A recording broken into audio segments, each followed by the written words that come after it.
sinners, and saints. Dust off those horns and halos. It's time for Alley After Dark.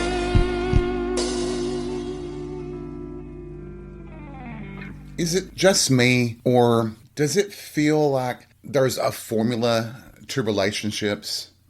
Maybe it's just me. I don't know. I was out last night and I was just kind of to myself a little bit, and I had friends that were there, but they were kind of keeping their own company, and I was more hanging with my bartender. I don't know, maybe it's so obvious that it's not worth talking about, but if I think back through all of my own relationships and watching other people's relationships, it does seem like there's patterns that always happen. The cynical, bitter part of me says that people start dating, they start living together, they get married, they get divorced, and then live happily ever after. But it does seem like there are dynamics that are part of everyone's relationships, that there's these ingredients maybe, or these pieces that come together that create a plot, a storyline. And as I was sitting there last night watching a couple that I know, sometimes, well, of course, in relationships, you don't get along all the time. That's just not possible. No matter how much you love someone, you're going to have difficulties and challenges and arguments, even really bad fights. But the other components of their relationship is what occurred to me last night. So one was really drunk and having a really wild and crazy time. The partner was not really pleased with him being drunk, but there is a third party who is supposed to be just their friend, who is motivated by his lust for one of the two. So it seems like in his own interest, he would be happy if they did break up. But they're not going to break up. They're married. For better or for worse, those two will stay together. Just because you get mad at one for getting a little drunk one night isn't cause for ending the relationship. But I've watched and I've seen this play out a few times, that the third party really is trying to not impose himself, but impress upon the one that he is there to help out, and if he needs a shoulder to cry on. And I'm like, yeah, you want to get that mouth on that dick. You're trying to get your hands in his pants. And the one that he's after really doesn't view him that way, because he brought it up to me before that, oh yeah, I know he has a crush on me and he thinks it's going to go somewhere, but it's not going anywhere. But it was so obvious last night what he was trying to do that a friend of mine who came in and sat down beside me noticed and called out the third party, reminding him that he had a boyfriend that was at work and maybe he should be thinking about him instead of what he was trying to do right there. And it was just so funny having my friend whispering in my ear, look how close he's sitting to him now. What is going on there? And I'm like, honey, are you serious? You can't pick that up? What's happening there? And he did. He just didn't want to believe it. And so it feels like to me that these types of things play out all the time. It seems to be an actual component of a relationship. You start thinking, is that really possible, that A plus B plus C equals relationship? That all relationships fall into this calculation that you could actually factor mathematically? It sounds kind of crazy, doesn't it? But the more I thought about it last night, as I was watching that play out, and I was watching another situation play out, and I was watching my own situation play out, and I got to thinking about it, like, there may be some truth to that, even though I don't think any of us would want to believe it.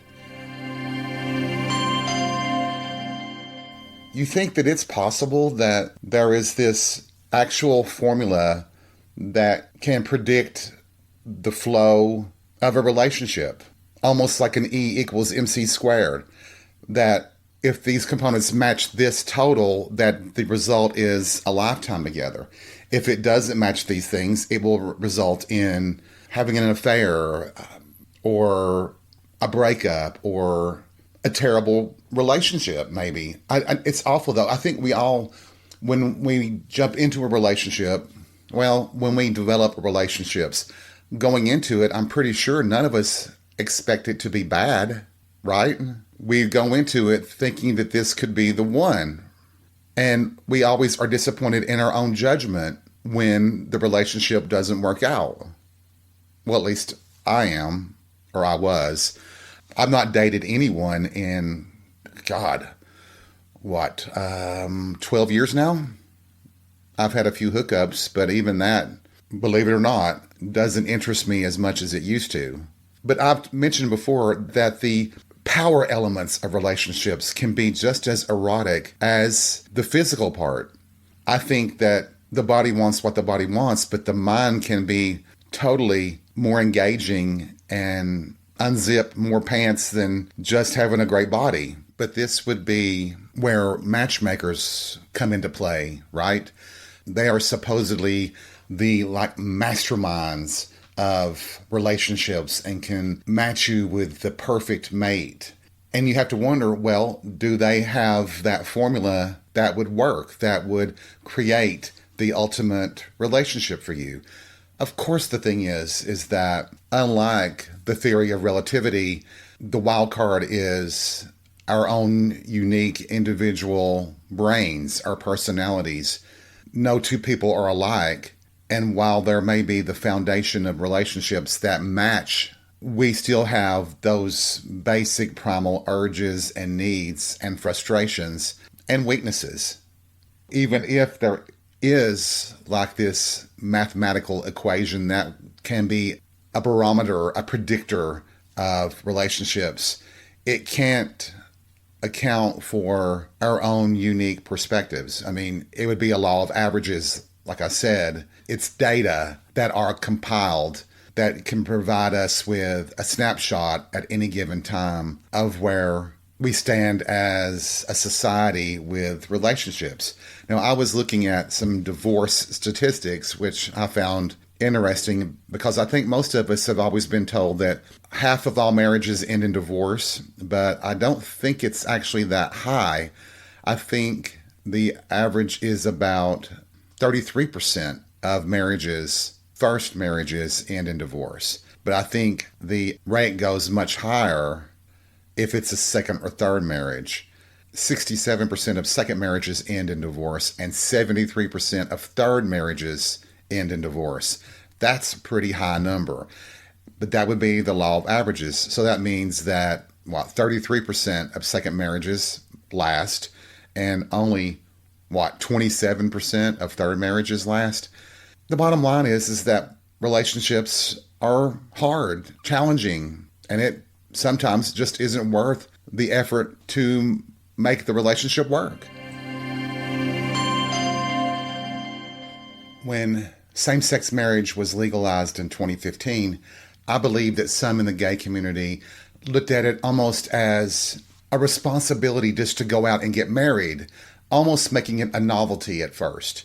But when reality finally took hold and you were married to someone that you probably shouldn't have married in the first place, the legalities of marriage really came into play. Now, I do believe that those that were looking at it almost as a novelty realize how serious marriage is. And you see that people, no matter what their orientation, aren't as quick to get married as they were. I do think that people in the gay community feel the need to live up to a standard that even heterosexual marriages don't live up to. And that sucks too. We're talking about equality here. Nothing should be different. The divorce rates would probably be higher at first, and now I think that they have finally started leveling out. And they would be no different, higher or lower rates than a heterosexual marriage. The divorce rates for same-sex couples would be no different now than they are for heterosexual couples. It really is a standard thing that we're talking about. It does seem like people in the gay community feel the need to exist in a formula that was created by heterosexuals. The picket fence, the 2 kids, the house in the suburbs, when marriage can be whatever you want it to be. It's just now recognized, and it protects your rights as a spouse to your partner. That's the key to that, because so many gay couples were being thrown out of their homes after a death. The families would take away everything. It's just being vindictive.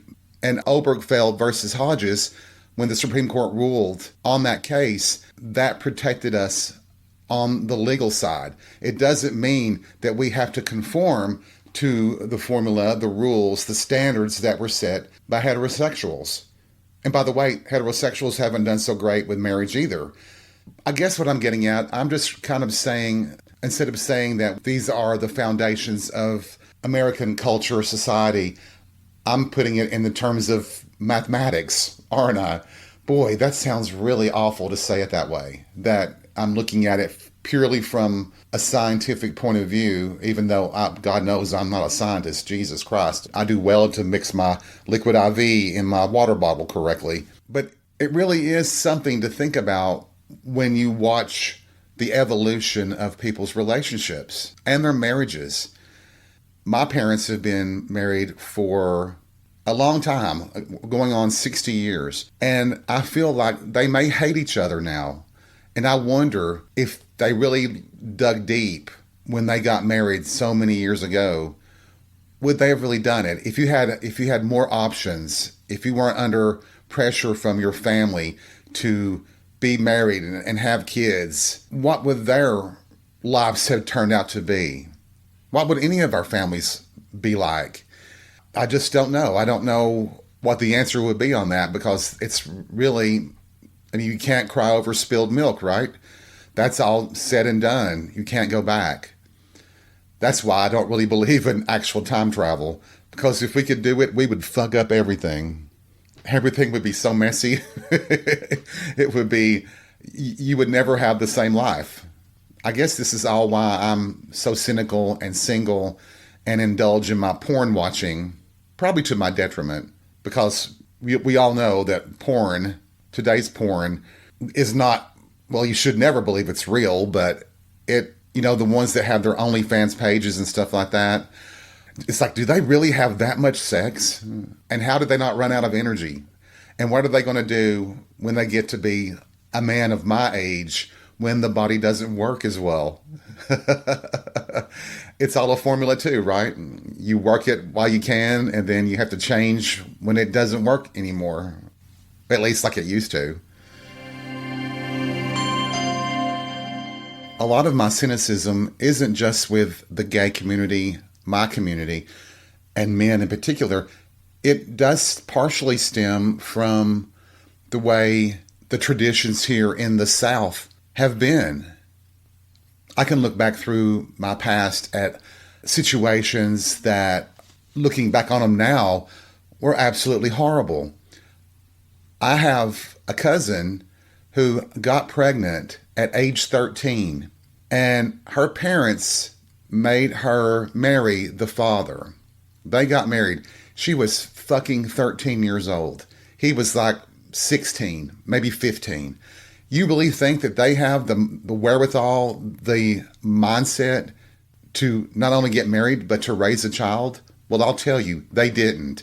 And you can point to their disastrous lives from that point to now, to where my cousin actually suffers from severe mental health issues.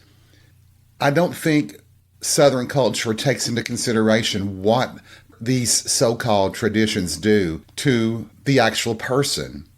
There was no need for her to be married. There was no need for her to have a baby. Now, here's where it gets dicey. You can have your opinion on abortion. You can say that it's murder, whatever. I disagree with that. But here's the deal. She could have maybe put the baby up for adoption, giving it to a good family. But society here would have condemned her for that. You can't win for losing in the situation she was in. If adoption was the best option, if she couldn't have an abortion because the family didn't believe in it, don't criticize her or the family for putting that child up for adoption. But here in the South, that's exactly what would have happened. You're a terrible person. You just threw your child away. Those kinds of attitudes have to change. But what happened is that when a girl, they used to say, got in trouble, she would usually be sent away. She would go live with a relative out of town somewhere else until she had the baby that could then be put up for adoption. And nobody would ever know that she was pregnant in the first place. I honestly believe that that would have been the best thing that could have happened to my cousin, considering all the things that went wrong in her life after that. Of course, the marriage didn't work. Her whole view of relationships was altered by being a 13-year-old mother. I don't see how that helped her, the family, society, or anything by imposing that punishment. And that's the problem with Southern traditions. It's a punishment. We'll show you got pregnant because you had sex with a man. Well, you're going to have to carry that baby. And if you abort it, we're going to condemn you as a murderer. If you have it adopted, you've abandoned your child that way. That shit has to stop. I hope it doesn't still go on. I doubt that it does. It is one of those things that is in the closet where women in the South in the old days took care of each other secretly. There was almost like their own version of the underground where other women would treat women with healthcare issues related to reproduction. They wouldn't necessarily go to a doctor. You would have midwives that were experts, but it would just be whispered about. You wouldn't talk about it. Isn't that terrible? That is like The Handmaid's Tale. And if the right wing in this country has their way, they're going to impose that again on women and society. You would have to plug that into your formula for relationships to where there's this mandate. If you get pregnant, you will be forced to marry the father. But I don't know if it was rape or incest. What would they do there? Just punish the woman and say, well, you have to give it up for adoption and be reminded of the time you were raped or the time your uncle molested you. I think when creating these standards, these traditions, this formula, as I'm putting it, the people that are trying to impose these things, they don't really think about the consequences of what they're doing. And this view that a woman in particular should be punished, how does that provide a loving environment for a child when you yourself are saying that's your consequence for what you did or what happened to you? I would assume that your mindset is that I'm repulsed by being reminded of what happened to me. I just don't see how that's a good environment. And then if they do have the child adopted, that you basically put a scarlet letter on them and punish them even more. I don't know, maybe I'm the only one who thinks this way, but I certainly hope I'm not.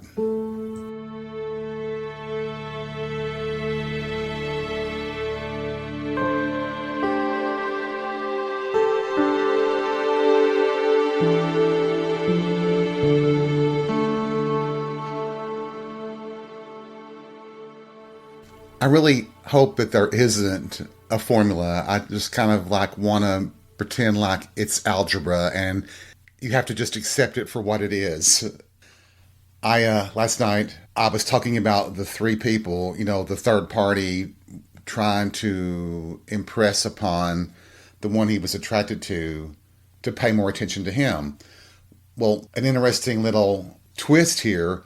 There was a man that walked in who captured our eye. He turned heads. He wasn't the most attractive guy, but he was a daddy type. There was something about him that we all gravitated to. Well, my friends who are the couple, they both immediately were attracted to him, much to the chagrin of the third party who was trying to catch the one's eye for attention. Well, I saw my opportunity. And I wound up talking to the hot daddy. We wound up playing pool and chatting, and that was about it. He is a man who was married to a woman for many years and is now divorced and he's spreading his gay wings. You know, he's looking for fuck in all the right places, so to speak. I truly didn't have that much of an interest in him, but it was my version of a payback. I would say revenge. And I meant no harm. I didn't offer any sort of seduction to the hot daddy. I didn't manipulate him in any way. We chatted and we played pool, and everyone else around us was left to make their own decisions. I left and he was still there. As far as I know, he might have got gangbanged by a group of rowdy twinks that come rolling in. Who knows? When I think about that, what I did, it sounds like I used the guy, but I didn't. We just had fun. I just liked that I was able to draw him away from the couple that was being preoccupied by this third person who was desperate just to get one of them's attention. Maybe this goes back to last week's episode where I talked about my sort of psychological manipulation. If I was really going to be destructive with it, I would have tried to get into his pants. I would have made out with him in front of all of them just for spite. And I didn't want to be spiteful.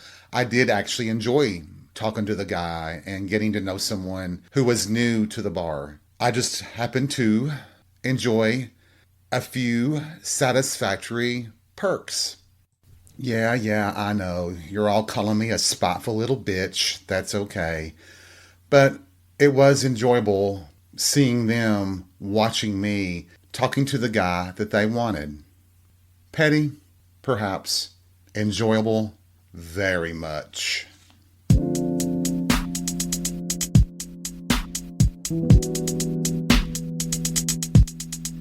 Thank you for joining me for this week's episode of Alan After Dark. I hope you've had fun and have been entertained. I hope you come back next week to listen. But if you don't, that's your loss. Remember, take life by the balls and be real.